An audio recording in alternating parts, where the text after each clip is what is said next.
야고보서를 하려고 하는데요.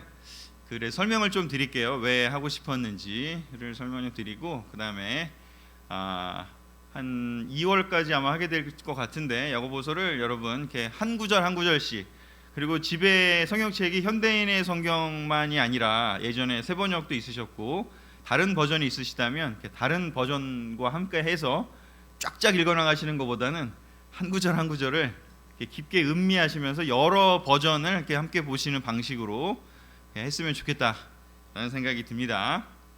제가 설명을 좀 드리겠습니다. 왜 제가 야고보서를 조금 서 있으니까 이제 조금 힘든데요. 앉아서 하겠습니다.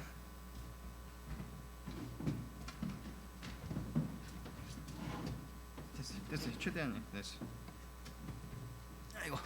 아멘. 제가 사실 목사님에게 좀 그 뭐죠? 그 와인바 같은 데서 쓰는 이렇게 좋은 그 빨간색의 이렇게 그 의자를 좀 구해달라고 제 머릿속에 생각하고 얘기를 드렸는데 놀라운 걸 구해 오셔가지고 뭐 어찌됐건 앉으면 똑같으니까 감사합니다. 네. 하여튼 아까도 오셔가지고 사랑하는 찬동아 그러면서 내가 의자를 구했다 이러면서 얘기하셔가지고 기대를 딱 하고 봤는데 네. 하여튼 감사합니다. 자, 네. 야고보서. 자, 이게 크게 보면 신약 성경이 이렇게 복음서가 되게 중요하잖아요. 전체적으로 복음서가 기반이 되고 그 위에 바울 서신이 또 중심을 잡아주고 또 그리고 나서 이제 공동 서신이라고 할 수 있는 야고보서 또 베드로서 또 이렇게 히브리서 이런 것들이 있죠. 그리고 나서는 뭐 또 더 추가하자면은 뭐 계시록도 있고 요한서신도 있고 이렇게 얘기할 수는 있는데 어쨌든 크게 보면 이렇게 세 가지의 큰 탑처럼 쌓아져 있다고 볼 수가 있습니다. 그래서 복음서는 이제 예수님은 누구시고 또 어떤 일을 하셨나에 대한 이야기를 주로 나누고 있죠. 그래서 사실 우리의 교회의 시작이 바로 예수님 아니겠습니까? 그래서 예수님이 누구신지를 알아야 되고 무슨 일을 하셨나 좀 어려운 말로 하면 예수님의 사역이다, 예수님의 삶과 사역이다. 그렇게 얘기를 할 수 있는데 이제 복음서가 어떻게 보면 이제 기초죠, 기초. 우리 제자 삶의 기초이기도 하고 교회의 기초이기도 하고. 자, 그리고 나서 이제 바울을 통해서 바울이 많은 이제 교회들을 세우잖아요. 그래서 그 교회들이 세워지면서 근데 바울이 교회를 세우면서 어떻게 보면 이제 넌 크리스천들에게 특별히 이제 그리스 지역에 사는 로마 지역에 사는 하나님을 모르는 그런 사람들에게 많은 전파를 하게 되면서 하나님 백성이 되는 게 무슨 뜻인가? 크리스찬이 되는 게 무슨 뜻인가? 바로 이렇게 하나님과 연합하는 거다. 예수님과 연합하는 거다. 뭐 이런 이야기들을 통해서 많은 설명을 합니다. 그래서 크리스찬이 되는 것이 얼마나 영광스러운 일이고 그게 무엇인지를 이렇게 보면 로마서부터 많이 이렇게 기록을 하고 있습니다. 빌레몬서까지. 그래서 어떻게 보면 이제 크리스찬이 되는 것의 의미를 이야기를 했다면 이 공동서신은 크리스찬이 어떻게 하면 크리스찬이 될 수 있는가에 대한 이야기는 거의 없습니다. 여러분이 아시겠지만 공동서신은 기본적으로 이제 크리스찬이 되었다라고 전제를 하고 그리고 난 후에 이제 어떻게 살아야 되는가에 대한 초점을 거기에 두고 있습니다. 그래서 이런 구조로 되어 있다. 물론 바울 서신 중에도 크리스찬이 되고 난 후의 삶에 대해서도 이야기를 하지만 그래도 이제 중점적으로 그런 부분을 이야기한 것은 바로 이 공동서신이다. 그래서 바울 서신은 바울이 편지를 보냈다라고 하는 거고요. 공동서신은 이제 여러 사람들에게 여러 교회에 보낸 편지라고 볼 수가 있어요. 어떤 특정한 교회가 아니라 여러 교회에다 보낸 편지 이렇게 이야기를 할 수 있습니다. 그래서 사실은 어떻게 보면 우리들에게도 적합하다고 할 수가 있겠죠. 여기에 이렇게 크리스찬이 이미 되셨고 한참 시간이 흐른 그런 사람들을 위해서 쓰였기 때문에 우리가 어떻게 보면 깊게 좀 읽어야 될 필요가 있다라고 할 수가 있겠죠. 그래서 이런 구조 때문에 제가 로마서도 예전에 했었고 또 여러 바울 서신들을 했었고 뭐 제 또 그 학교에서 전공이 또 바울 서신이라서 그 부분부터 많이 이렇게 했고 어찌 됐건 이제 그리고 난 후에 이제 뭐 구약도 했었지만 이 신약 성경 중에서는 이 공동 서신을 언젠가는 한번 좀 다루고 싶었는데 아픈 와중에 이걸 해야겠다라고 기도하는 중에 하나님께서 저에게 좀 인사이트를 주셨고 지금 열심히 야고보서와 또 베드로서 그리고 뭐 요한 서신까지 해서 좀 이렇게 저 나름대로는 좀 공부를 계속 하고 있습니다. 그래서 그렇게 함께 했으면 좋겠고요. 그래서 야고보서에 대해서 오늘 하려고 하는데 오늘은 첫날이니까 이렇게 첫 부분 위주로 좀 하도록 하겠습니다. 자, 야고보서의 인사말 야고보서 1장 1절이 나오는데요. 하나님과 주 예수 그리스도의 종 야고보는 외국에 흩어져 있는 유대인 성도들에게 문안합니다. 1장 1절을 이렇게 시작하고 있습니다. 하나님과 주 예수 그리스도의 종 야고보는 이게 저자죠. 그리고 누구의 어디에 있는 외국에 흩어져 있는 유대인 성도들에게 지금 여기는 이제 그 번역이 사실 현대인의 성경은 유대인 성도들이라고 되어 있는데 원문은 사실은 유대인은 아닙니다. 원문에는 그냥 12지파라고 되어 있어요. 원문 그리스어에는. 근데 그거를 이렇게 현대인의 성경이 이렇게 의역을 해요. 그래서 제가 좀 여러 버전을 보라고 말씀을 드리는 게 이런 차이 때문입니다. 특히 현대인의 성경은 이렇게 의역이 돼 있어서 저희가 읽으면 그냥 이렇게 술술 잘 넘어가긴 하는데 원래 단어들을 조금 이렇게 바꾼 것들이 있어요. 자기 나름대로 12지파 그러면 그냥 유대인일 것이다 이렇게 판단을 해서 그래서 요런 부분 때문에 좀 뭐 세번역도 보시고 또 가능하실 수 있으면 뭐 개역개정도 보시고 뭐 공동 그것도 보시고 뭐 더 좋은 건 이제 영어로 보시는 게 더 좋기도 하죠. NIV 같은 것들. 그래서 유대인들이라고 되어 있지만 사실은 유대인 성도들이라고만 이렇게 할 수는 없습니다. 왜냐하면 교회를 12지파로 표현한 것은 그 구약 시대의 그 12지파만을 뜻한 게 아니라 이렇게 새로운 12지파인 그 교회를 뜻하는 거기 때문에 이방인과 유대인이 다 포함된 그 12지파를 또한 12지파라고 표현을 했기 때문에 그래서 여기 유대인 성도라기보다는 신약 교회를 얘기한다고 볼 수가 있죠. 교회를 얘기하는 거죠. 그래서 교회를 종말의 새 이스라엘로 봤기 때문에 여기 유대인 성도라는 것보다는 12지파에게 즉 교회들에게 문안합니다 이렇게 얘기를 할 수 있습니다. 그리고 하여튼 야고보가 스스로를 뭐라고 얘기했냐면 하나님과 주 예수 그리스도의 종이라고 이야기를 했죠. 참 이렇게 그 모든 사람들이 특별히 인도자들이 참 이 마음을 이렇게 다 가지고 있고 또 야고보도 그 마음으로 사람들에게 이렇게 흩어져 있는 유대인에게 특별히 어느 한 교회가 아니라 일반적으로 어떻게 보면 이렇게 그 당시에 흩어져 있는 그 교회들이 처한 상황 중에서 특별히 어떤 상황을 좀 가정하고 그 가정 하에 어쩌면 야고보는 어느 지역을 이렇게 특별히 생각했을지도 모르겠습니다. 그래서 그런 상황에서 이제 이렇게 편지를 보낸 것이죠. 그래서 특별히 이제 그 다음에를 좀 보면요, 네, 이제 여기 질문을 하나 드리겠습니다. 아래 1번과 2번이 있는데요. 어느 것이 교회를 더 위험하게 할까요? 2번이요. 1번은 없나요? 네, 다 협의를 보셨나 보네요. 2번으로. 네. 자, 어떻게 보면은 그 바울 서신은 1번에 대한 이야기를 많이 하죠. 핍박과 박해에 대해서 유대인들도 괴롭히고 또 그리스 로마 제국도 괴롭히고 핍박과 박해 속에서 특별히 교회를 막 이렇게 개척하고 만들어 나가고 뭐 루스드라에서 막 돌 맞아 가지고 막 이렇게 담에 이렇게 내려야만 했고 또 에베소 가서 막 사나운 맹수 같은 그런 사람들 그 유대인 출신의 사람들이 교회가 형성되는 걸 막 괴롭히고 핍박과 박해가 엄청나게 많았습니다. 사실 사도행전과 이렇게 바울 서신을 보면 핍박과 박해가 있을 때 그 교회가 그 위험을 그 어려움을 어떻게 극복했는가 그런 것들을 알 수가 있어요.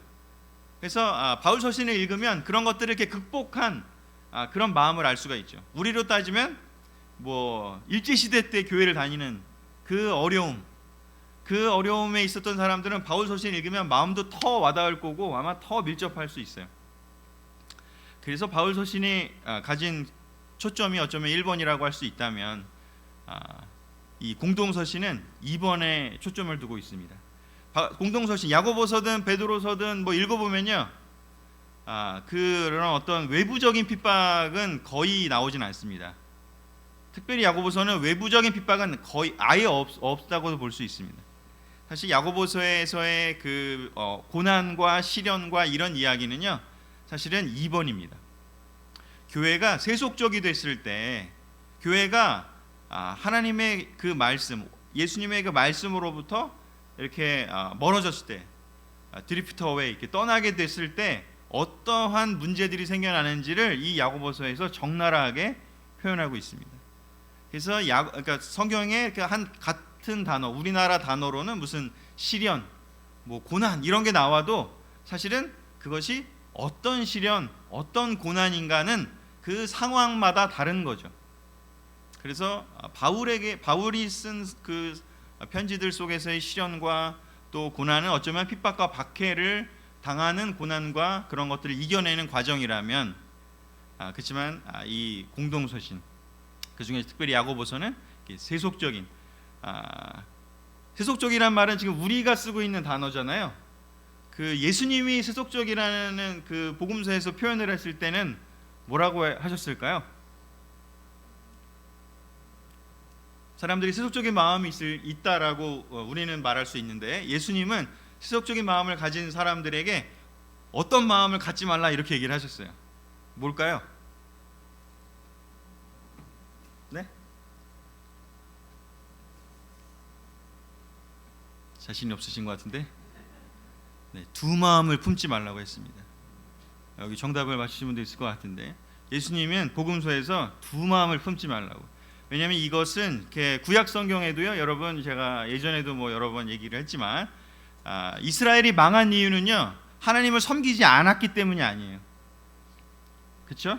북이스라엘이 멸망한 것을 설명하는 열왕기의 구절들, 또 남유다가 멸망한 그 구절들을 잘 보시고요, 그 신명기에서 얘기하는 그 예언들을 잘 보시면요, 그 역사 속에서 나온 것은 무엇이냐면, 그들이 여호와 하나님을 버린 적이 없어요.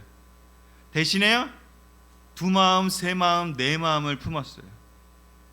그래서 하나님만으로는 부족하다고 생각했어요.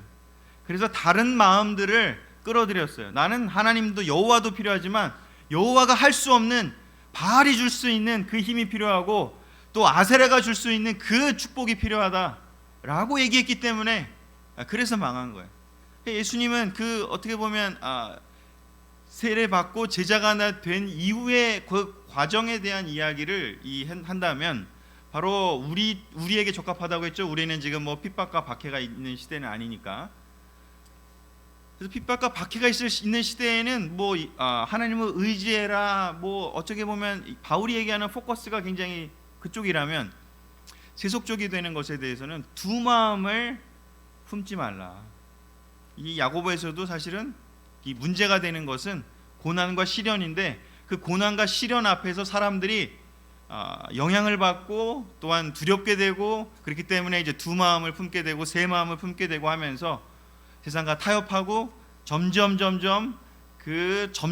뜨거워지는 그 냄비 속에 빠져들어가서 변온동물, 그 개구리가 죽어가듯이 죽어가는 그 교회의 모습에 대해서 경고하고 있습니다. 그렇기 때문에 이 부분이 바로 야고보서의 포커스다 이야기를 드릴 수가 있고요. 자, 뭐 기본적인 거는 이 세 가지겠죠. 예수님의 동생 야고보가 기록을 했다라고 볼 수 있고요. 흩어진 교회들에 보낸 편지다. 지금도 우리가 여러분들 다 이렇게 흩어진 한 명 한 명의 제자들이 이렇게 모였지만, 흩어져 있기 때문에 또 이런 편지를 통해서 우리가 함께 예배드리, 흩어졌지만 또 하나가 되기 위해서는 방법은 무엇일까? 물리적으로 흩어지지만 하나가 될 수 있는 유일한 방법은 한 말씀을 굳게 붙잡을 때, 그때 하나가 될 수 있습니다. 흩어졌는데요, 다른 말씀을 이상하게 변형하고 만나잖아요. 그리고 만나면요, 흩어졌다 만날 때 사람이 달라진 걸 느낄 거예요 아마. 근데 아무리 물리적으로 흩어졌고 시간적으로 좀 오래 떨어져 있다 할지라도, 같은 말씀을 보고요, 같은 하나님을 보고 있었다면, 만나도요, 언제 만나도요, 또 오랜만에 만나도요, 똑같은 느낌을 받을 수 있어요. 성령이 통하기 때문에. 자, 그래서 우리 야고보가 이 편지를 형제자매들에게 보냈습니다. 우리도 들을 필요가 있겠죠. 특별히 또 시련 속에 있는, 특별히 야고보서의 시련은 아까도 얘기했지만 이렇게 경제적인 고난, 또 이런 물질적인 어려움, 그런 어떤 경제적, 정치적, 사회적인 어려움, 그런 것들인 거죠. 사실 그 당시의 어려움은요, 지금 뭐 여러분 읽어보시면 아시겠지만 지금의 시대랑은 비교할 수가 없어요. 남녀 차별이 있었죠, 노예도 있었죠, 그렇죠? 종이 있었고요. 근데 종과 주인이 함께 예배를 봐야 되고요.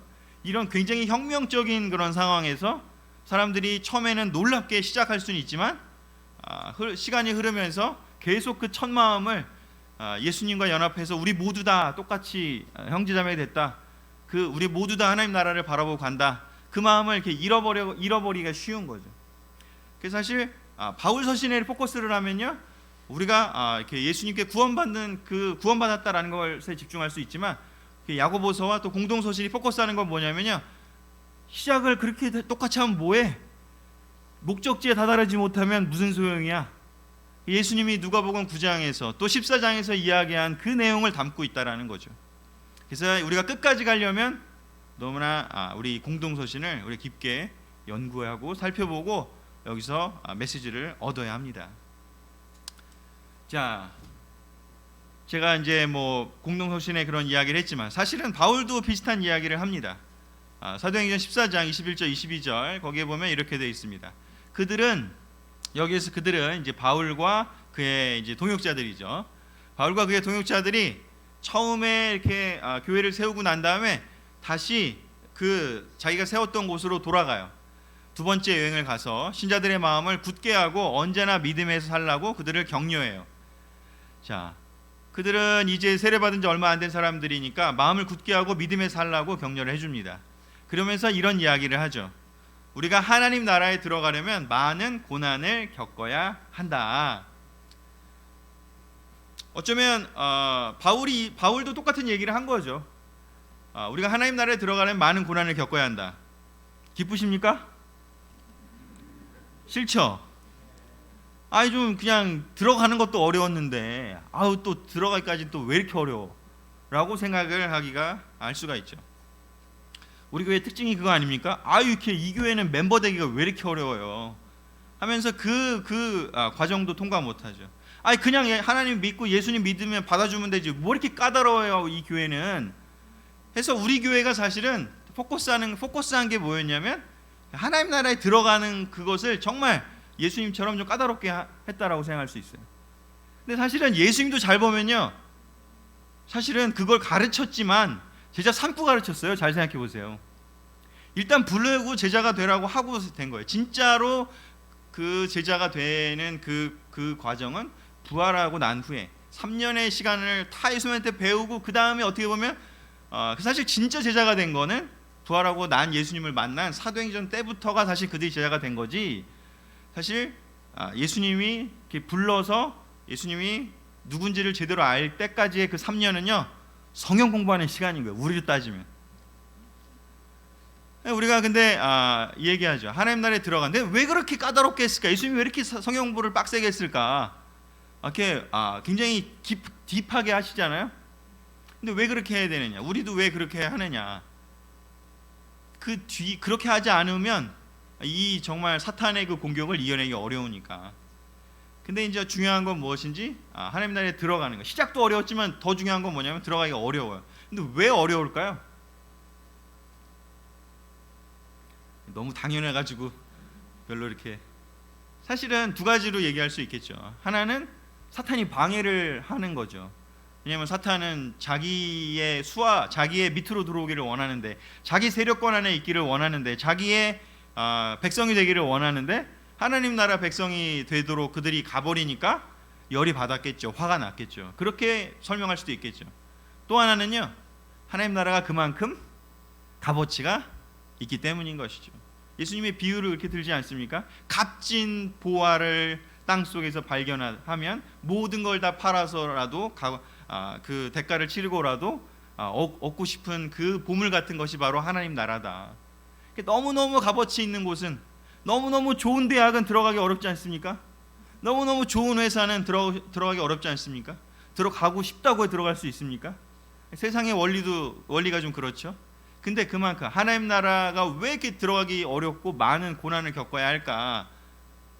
그냥 좀 쉽게 해주시면 안 될까? 근데 그만큼 특별한 곳인 거죠. 하나님과 함께 거하는 곳, 하나님의 통치에 따르는 사람들이 모여 사는 곳.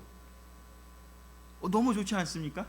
솔직히 지금 하나님의 말씀을 잘 따르지 않고 자기 마음대로 하는 사람들하고 지금 우리가 살다 보니까 너무 힘들잖아요. 근데 그런 곳에 우리가 갈 수 있어요. 이 세상이 끝나면 하나님의 통치 속에 있기를 원하는 사람들로 갈 것인가, 아니면 나 하나님 싫어요, 나 그냥 내 맘대로 살래요 라고 말하는 사람들끼리 모인 곳으로 갈 것인가의 그 기로에서 우리는 선택을 하는 것이죠. 그러니 많은 고난을 겪을 수밖에 없는 거죠. 그래서 이 많은 고난을 겪어야 한다라고 이야기를 했는데, 우리가 월드컵에서 이 너무 놀라운 장면이 있습니다. 중요한 것은 꺾이지 않는 마음이다. 우리가 이렇게 포르투갈을 이길 때 우리 선수들이 자기들이 가졌던 마음에 대한 이야기를 했죠. 많은 고난 앞에서 우리가 중요한 것은 뭘까요? 꺾이지 않는 것이라고. 왜냐하면 고난을 주는 존재가 사탄이기 때문에, 사실은 또 사탄과 또 사탄의 수하들은 굉장히 강력합니다. 그렇지 않습니까? 어떻게 써든지 간에, 무슨 수를 쓰든지 간에 하나님 나라로 가려는 사람들의 발목을 잡고 못 가게 하려고, 자기의 수하에 있게 하려고 애를 쓸 거예요. 그때 우리가 이 고난과 시련에 어려움이 온다고 해도 이렇게 꺾이지 않는 마음을 갖고 우리가 강해져야 돼요. 굳세져야 돼요. 그냥 순진하기만 해서는, 그냥 순수하기만 해서는 안 된다라고 이야기를 하는 것이죠. 예수님도 이야기를 하시죠. 그렇죠? 뱀처럼 지혜롭고 비둘기처럼 순결하라. 이 꺾이지 않는 마음을 우리가 가질 필요가 있으니, 고난에 대해서 바로 이 바울이 얘기한 것과 어떻게 보면 같은 맥락에서, 물론 근데 바울의 핍박은, 아까도 바울은 핍박과 박해 쪽에가 많다면, 이제 이 야고보서에서도 똑같이 얘기하는 것은 무엇인지 꺾이지 않는 마음입니다. 사실 교회가 작년에 많이 힘들기 시작했습니다. 그리고 올해도 어느 정도 또 어려움이 있을 거라고 생각이 듭니다. 근데 어쩌 보면 제가 이 구절을 보고 또 여기 여러 이제 구절들을 보면서 예수님이 성경에 예언이 되어 있구나. 교회 제자 된다고 해서 우리에게 행복한 시절만 온다? 아니, 하나님 나라 천국 갔을 때는 그게 가능하지만 하나님 나라에 들어가려면 많은 고난을 겪어야 한다라는 게 예언이 되어 있어요. 사실은 우리만 이거를 좀 안 보고 싶었던 거지. 그래서 어쩌면 교회라고 해서, 물론 교회가 하나님 나라지만, 그렇지만 우리가 진정으로 예수님이 오셔서 진정으로 이루어지게 될 그 하나님 나라에 들어가기까지는 교회 안에 있더라도 세상에 있기 때문에 많은 고난을 겪을 수밖에 없다. 교회도 어려움을 겪을 수밖에 없다. 왜냐하면 교회 안에도 사탄의 수하로 이렇게 변절하고 넘어가는 사람들이 생길 수밖에 없기 때문인 것이죠. 그래서 우리가 제가 이 교회 힘들고 하면서 또 저도 이렇게 아프고, 도대체 나는 왜 이렇게 2년마다 이렇게 계속 수술을 해야 되는지, 뭐 하여튼 제 잘못이긴 하지만 하여튼 고생을 사서 이렇게 지금 하고 있는데, 어찌됐건 많은 고난을 이렇게 겪어야 하는 게 예언되어 있는 거구나. 이걸 막 힘들어할 게 아니라 그냥 원래 그런 거구나. 왜냐? 하나님 나라가 그만큼 값어치 있기 때문에, 아무 어중이 떠중이 그냥 막 들어갈 수 있는 곳이 아니기 때문에 하나님이 지금 테스트를 통해서 걸러내시기도 하는구나. 사실 성경에 그런 표현도 있잖아요. 그래서 그런 관점에서 우리가 이렇게 어려움이 올 때, 고난에 대해서 우리 꺾이지 않는 마음으로 2013년을 시작했으면 좋겠습니다. 아멘. 절대 꺾이지 맙시다. 포르투갈 이기듯이 우리도 이길 수 있습니다. 사탄이 하나님을 절대 이길 수 없습니다. 우리 안에 있는 성령님을 사탄이 꺾을 수 없습니다. 자, 그래서 여기까지 서론이었고요. 자, 그래서 오늘은 좀 길게 하면 힘드니까 요 구절 두 번째 2절부터 4절까지만 오늘 좀 하도록 하겠습니다. 야고보 서론의 핵심 구절이 바로 이 2절과 4절이라고 할 수 있는데요. 우리 같이 한번 읽어보겠습니다. 시작. 형제 여러분, 여러 가지 시험을 당하더라도 그것을 기쁨으로 여기십시오. 믿음의 시련은 인내를 만들어낸다는 것을 아십시오. 그러므로 끝까지 참고 견디어 부족함이 없는 완전하고 성숙한 사람이 되십시오. 아멘. 야고보서의 그 저자 야고보는 시작을 이제 인사로 시작을 하고 난 후에 바로 그냥 도입부에 왜냐하면 이렇게 바울처럼 어떤 특별한 수신자가 있어가지고 뭐 내가 여러분을 얼마나 사랑하는지, 뭐 여러분과 함께 있었을 때 어떠했는지, 뭐 이런 뭐 이렇게 추억 이런 거 얘기하기보다는 이거는 이렇게 공동서신, 이렇게 전체적으로 이야기한 거니까 그냥 바로 본론으로 들어가고 있습니다. 서론의 본론이죠. 형제 여러분, 여러 가지 시험을 당하더라도 바로 이 시험 이게 이제 야고보가 편지를 쓰게 만든 원인인 거죠. 교회들이 흩어져 있는 교회가 여러 가지 시험을 지금 당하고 있는 거예요. 그러니까 야고보 입장에서는 너무 이렇게 격려해주고 도와줘야겠다라는 생각이 든 거죠. 그래서 이제 편지를 쓰고 있는데요. 그래서 여기에 이 세 개의 동사가 있습니다. 여러 가지 시험을 당하더라도는 이제 조건이고 상황이고요. 그것을 어떻게 대응해야 되는지가 나오고요.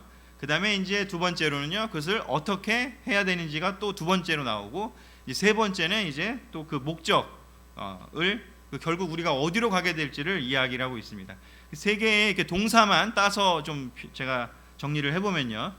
자, 하나님을 사랑하는 사람이 하나님 나라에 가기까지 많은 고난과 시련과 어려움이 있을 수는 있지만 그것을 견뎌내는 과정이 이렇게 될 거라고, 이렇게 된다, 이겨내는 사람, 승리하는 사람, 끝까지 가는 사람은 이 세 가지를 한다라고 지금 야고보가 가르쳐주고 있는 거예요. 그 첫 번째가 뭐냐면 시련을 기쁨으로 여기라는 겁니다. 참 어렵죠. 저도 이렇게 예전에 야구하다가 그때는 왼쪽 쇄골이 부러진 적이 있어요. 골절이 된 적이. 그때는 이렇게 팔을 못 쓰니까 너무 힘들었어요. 그때도 거의 한 달 정도 이렇게 반깁스를 하고 다녔었는데, 와, 팔이 이렇게 중요하구나 그런 생각이 들었어요. 근데 이번에 발을 다쳐 보니까 발이 훨씬 더 중요한 것 같아요. 하여튼 어려움을 이렇게 많이 겪고 좀 이렇게 꺾이지 않는 마음을 갖고 이렇게 어떻게 보면 수술도 좀 여러 번 해보고 고생도 좀 많이 겪어보고 하니까 이제 좀 약간 이렇게 담대해지는 그런 것이 있는데요. 중요한 건 이렇게 이 고난을 겪을 때 꺾이지 않고 하나님을 바라보고 그 고난에 대한 태도를 이렇게 열심히 이렇게 하나님 뜻이 뭘까를 이렇게 공부한 사람은 바로 어떻게 되는지, 그 시련이 다가올 때 두려워하거나 도망가거나 벌벌 떨거나 감정적으로 압도당하거나 그렇게 되지 않는다는 것이죠. 기쁨으로 여기라는 거죠. 제가 이걸 막 이렇게 공부하고 있는데 일요일 날 이렇게 제가 집에 가서, 저는 팀 레슨을 했으니까 집에 가서 이렇게 유튜브로 이렇게 대회를 오늘 뭘 하셨나 이렇게 쭉 봤는데 이걸 했더라고요. 그 조이, 딜라이트, 기쁨을 얘기했어요. 너무 놀랍게 우리 교회가 포커스하려고 하는 것이 하나님이 저에게도 주신 말씀과 이렇게 맥이 통하면서 좀 이렇게 기뻤어요. 이렇게 목사님은 시편을 통해서 이야기를 했다면 저는 야고보의 입을 통해서, 예수님 동생 야고보의 입을 통해서 이야기를 드립니다. 여러분, 우리 고난이 올 때요, 기쁨으로 여길 줄 아는 그 마음을 가지면 좋을 것 같습니다. 기쁨으로 여기는 것이요. 근데 우리 예전에 사실은 기쁨으로 여기라, 기쁨이라는 헬라어 카라인데, 카라, 요즘 카라가 컴백했잖아요. 그래서 그 카라가 기쁨이란 뜻이에요. 자, 신기하게 기쁨이 지금 돌아오고 있어요. 컴백을 했어요. 세상에도. 제가 이제 그들이 이렇게 방송에 나온 걸 보고, 야, 기쁨이 돌아왔다, 그런 생각을 했는데, 어찌되건, 자, 예전에 우리가 사실은 기쁘게 여겨라라는 거 하면 그 어릴 때, 젊을 때, 교회가 어릴 때 우리 그렇게 기쁨도 약간 자기 부인을 해라, 야, 너 안 기뻐도 기뻐야지, 이 억지로라도 웃어, 그러면 기뻐질 거야, 뭐 이런 식으로 사실은 이야기를 좀 들었던 기억이 있죠. 뭐 그렇게라도 해서 그걸 할 수 있으면 괜찮은데 계속 그럴 수는 없죠. 그렇죠? 그래서 더 중요한 건 무엇인지, 원래 여기서 얘기하는 기쁨으로 여기십시오라는 것은 무엇이냐면, 첫 번째 뜻이 아니라 이렇게 자기 부인에도 해서 기뻐해라, 막 이런 어떤 그 너의 힘으로, 너의 의지로 해라, 그런 뜻이 아니라 기쁨으로 여기라는 거죠. 여기라는, 카라로 여기라는 겁니다. 여기라는 건 뭐냐, 생각하라는 겁니다. 어떤 시험이 다가와도 기뻐할 이유가 있다라는 것을 전제해 놓고 있습니다. 네가 발견하지만 못했을 뿐이지, 너가 아직 생각하지 못했을 뿐이지, 크리스찬에게는, 하나님 나라 백성에게는 그 기뻐할 이유가 있으니까 그것을 잘 생각하고 온전히 기뻐하자라고 이야기를 하는 겁니다. 그냥 기뻐해라가 아니라 바로 사실은 여기 앞에 구절을 보면요, 아십시오라고 되어 있어요. 아십시오, 기쁨으로 여기십시오와 아십시오가 이게 사실은 같은 그 맥락 속에 있는 겁니다. 우리가 뭘 알아야 기쁘게 할 수가 있지 않겠습니까? 근데 뭘 알아야 하느냐? 하나님 나라가 얼마나 값어치 있는 건지 예수님이 여러 비유로 예수님이 제일 많이 설명하고 싶었던 게 무엇이냐면 하나님 나라였거든요. 예수님의 비유가 대부분 다 하나님 나라지 않습니까? 그래서 이렇게 하나님 나라에 대한 비유를 통해서 예수님이 가르쳐주고 싶었던 게 이 세상이 전부가 아니다. 이 세상 그렇게 값어치 있는 거 아니야. 권력자들, 그 통치자들, 지금 뭐 부자들, 그게 다인 줄 알지만 그게 아니야. 하나님 나라가 있어. 사실은 그게 훨씬 더 중요한 거고 영원한 거야. 지금 있는 건 잠시야. 해서 하나님 나라 설명했어요. 그래서 그거에 대한 기쁨뿐만 아니라 믿음의 시련은 인내를 만들어낸다는 것을 이렇게 알으라고 이야기를 하는 것이죠. 그냥 시련이 아니라 믿음의 시련, 하나님 나라에 가기 위한 시련이요. 뭐 베드로서에도 나중에 또 베드로 할 때 이야기를 하겠지만 거기도 어떤 시련이 있잖아요. 그냥 네가 잘못해서 당하는 고난에 대해서는 우리가 뭐 할 말 없지 않냐. 하지만 잘못하지도 않았는데 겪게 되는 고난은 그것이 바로 믿음의 시련인 것이죠. 어떤 같은 맥락에서 이야기를 하고 있습니다. 이것이 믿음의 시련이라면, 하나님 나라에 가는 그 과정 속에서 겪는 그런 시련이라면, 우리가 그 시련을 이렇게 꺾이지 않고 견뎌낸다면 인내를 만들어낸다. 근데 누가 만들어낸다? 하나님이 만들어주는 거예요. 우리가 그냥 견뎌내고 있고 그것을 기쁨으로 여기려는 그 생각, 또 아는 것, 이렇게 기노스케라고 하는데 이렇게 아는 것. 그래서 우리가 왜 말씀을 보라고 하는지, 왜 열심히 성경을 큐티를 해야 되고 묵상을 해야 되고 기도를 해야 되냐면 여기고 알기 위해서인 거죠. 생각하고 이해하고 생각하고 이해하기 위해서. 물론 그 생각하고 이해하는 게 우리가 이렇게 잘 안 될 수도 있지만 우리가 그래서 이 사실은 제가 지금 4절까지밖에 적어오진 않았지만 그 뒤에 이 구절 다음에 바로 나오는 게 뭐냐면 하나님께 구하라, 기도하라는 얘기예요. 기도하고 그 지혜가 부족하면 하나님께 구하라. 하나님이 주실 거라고. 알려면 하나님께 먼저는 생각해야 되지만, 노력해 지혜롭게 지혜를 가지고 사용해서 생각해야 되지만 그게 잘 안 되면 기도하라고. 그럼 하나님이 알게 해줄 거라고, 그 지혜를 줄 거라고 이야기를 하는 것이죠. 그래서 우리가 기쁠 때는 찬양하라 그랬고요. 힘들고 어려운 상황이 생길 때 어떻게 하라고요? 기도하고 생각하라고요. 그래서 여기 기쁨으로 여기십시오, 또 그것을 아십시오라고 이야기를 하는 것은 너무나 중요한 시험을 견뎌내고 이겨내는 사람들의 특징인 겁니다. 절대로 여러분 큐티를 포기하지 마시고요. 또 성경을 연구하는 걸 포기하지 마시고요. 또 하나님의 나라에 대한 그 예수님이 그토록 강조하시고 그토록 가르쳐주고 싶었던 것에 대한 묵상을 포기하지 마십시오. 이 세상은 금방 지나갑니다. 아이들은 믿지 않지만 우린 믿을 수 있잖아요. 금방 지나갔잖아요. 그죠? 여기 다 저기 꽃다운 이팔 청춘 또 20대 있었잖아요. 하지만 눈 깜짝할 때 지나갔잖아요. 저희 할머니도 그 80 다 되셔 돌아가실 때 항상 하신 말씀이에요.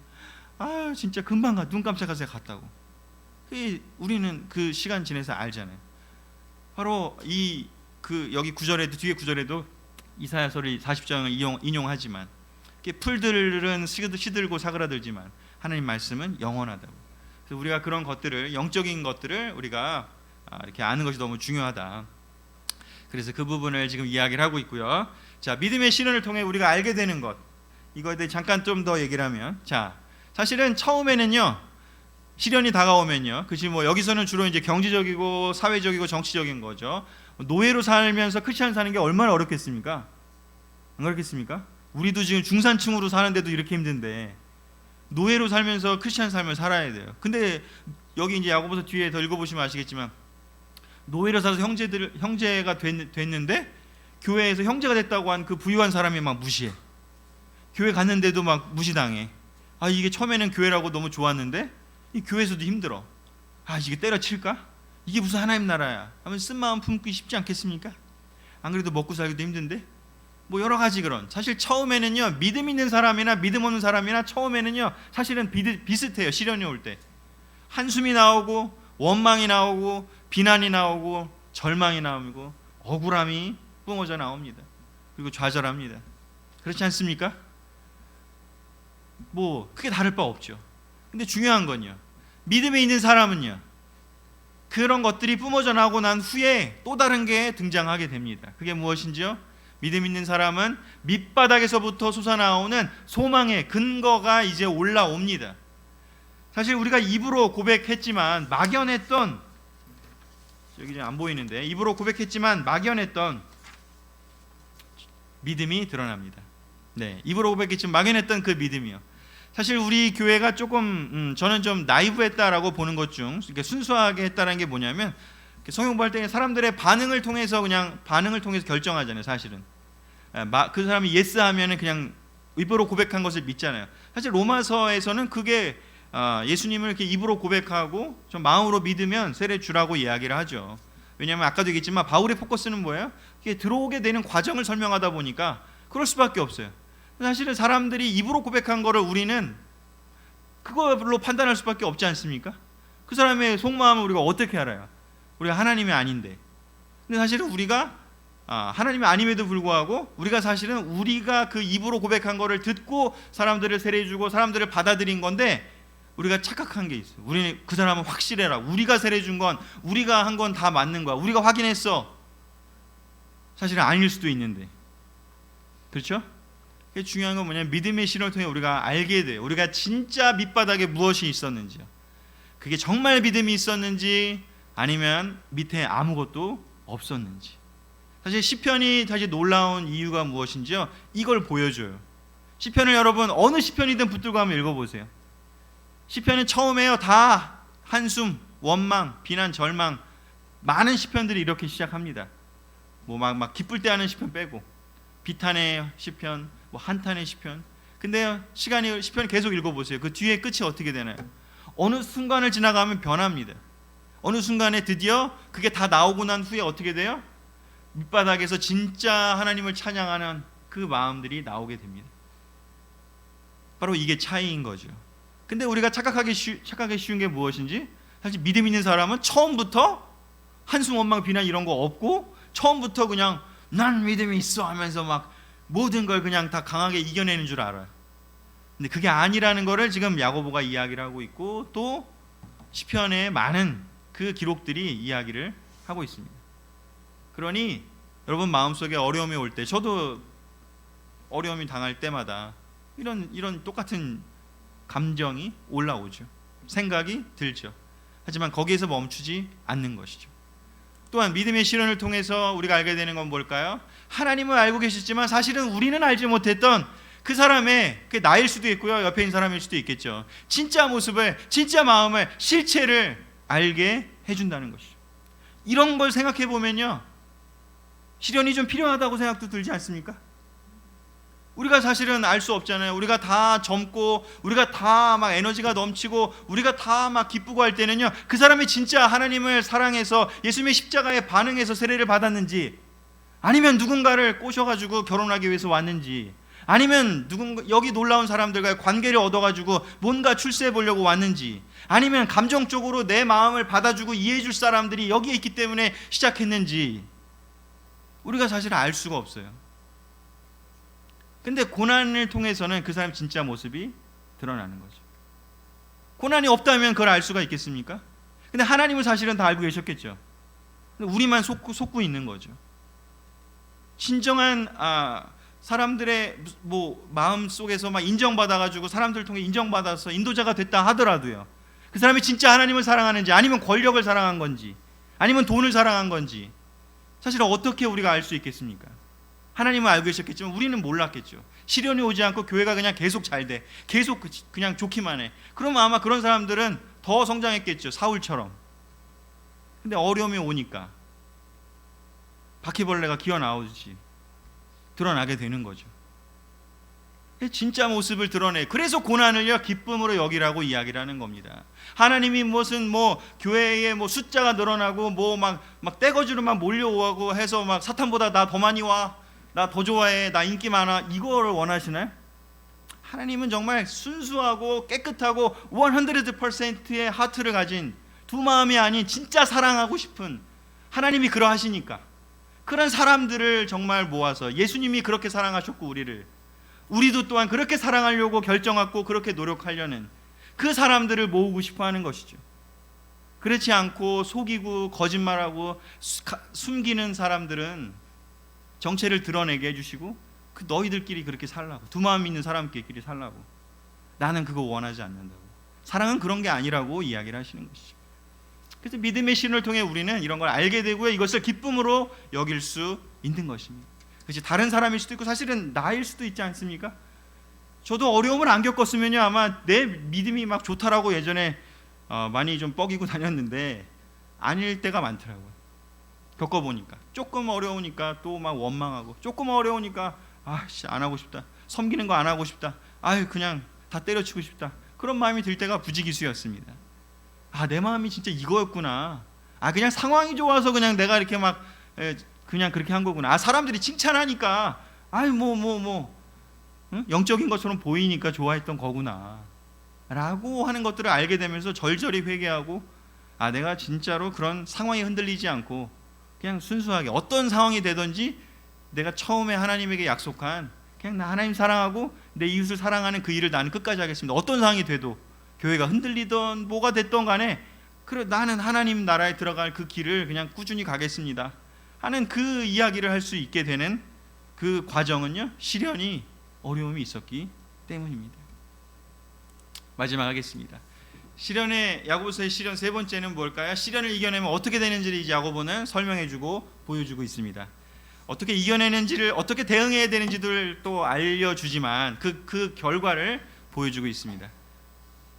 유대인들이 이렇게 3단 논법을 참 좋아해요. 이렇게 공부를 해보니까 유대인들이 3단 논법을 좋아해요. 그래서 우리도 사실은 그걸 좀 따라한 건데 1포인트, 2포인트, 3포인트 이렇게 따라한 건데 항상 이렇게 글들을 쓸 때 이렇게 하나, 둘, 셋 이렇게 많이 써요. 자, 시험을 견뎌내는 사람 복이 있습니다.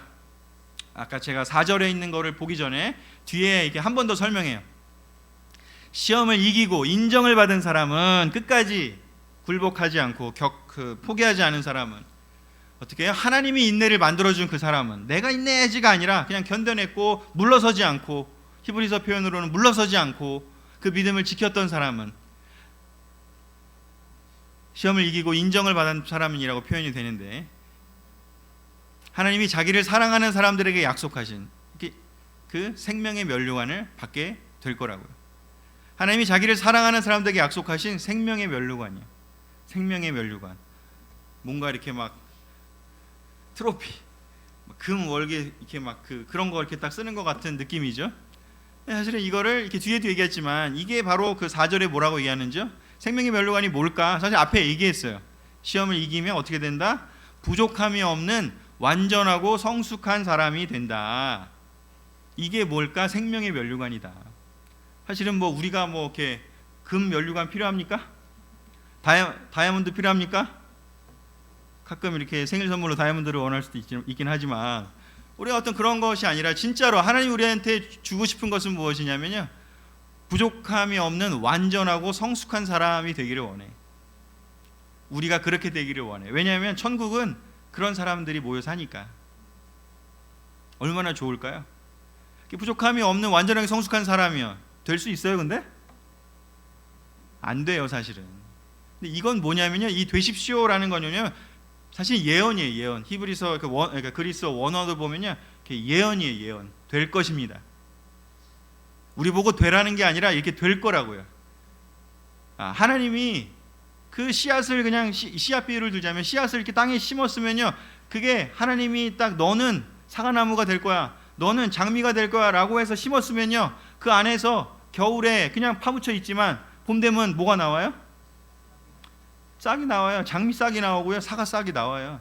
하나님께 있겠다고 약속하면 하나님이 우리를 그렇게 만들기로, 그 모양은 다르지만 여기 뭐 사과싹, 뭐 배싹, 뭐 복숭아싹, 여기 싹 종류가 다르지만 그것이 또 예를 들자면 나비로 치면요, 뭐 호랑나비, 뭐 아름다운 그 나비, 왜 호랑나비밖에 생각이 안 날까?